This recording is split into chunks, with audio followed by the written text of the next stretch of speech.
I'm Terumila now, currently living in Marin County. I'm 64 years old, and I was born in 1943 in a place called Tashme, British Columbia, actually in an internment camp. And many Americans are very surprised to hear that Canadians were also interned. My family, Sue and Shimako and Kengo Oikawa, were immigrants from Japan, and were living in Vancouver, British Columbia when the wartime came. And so it was in Tashme, British Columbia. Actually, I am adopted. So my Oikawa family adopted me as I was born there. So after the war, because we were not allowed to resettle in Vancouver, we lived in a small railway town because my father worked for the Canadian Pacific Railway in this little town called Spuzzum. So I went to grade 1 in this one-room schoolhouse, and I skipped grade 2, and so when I was 8 years old, or however one is in grade 3, we were able to relocate to Vancouver, British Columbia. And I always remember that we always had to have rice at home, no matter what.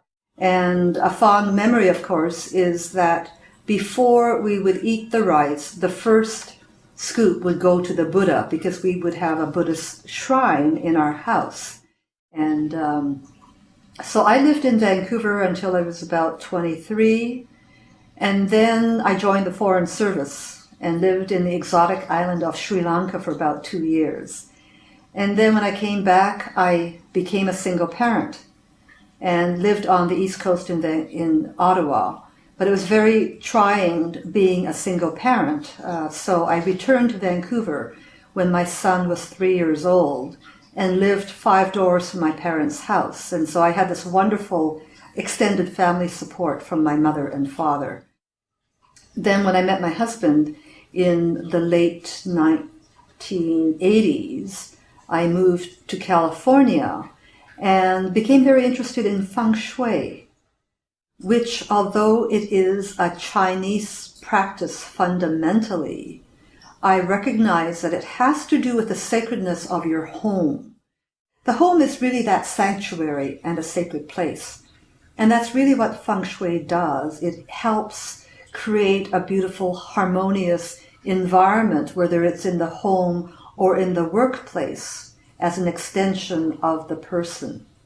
And I realized that my great love for feng shui has to do with the beauty that it brings.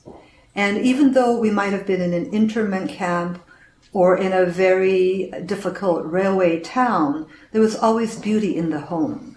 And so whether it was in the flower arranging that my mother always did, or in the way that tea was served, or in the way that we would just adorn ourselves, beauty was very, very important in the Japanese culture.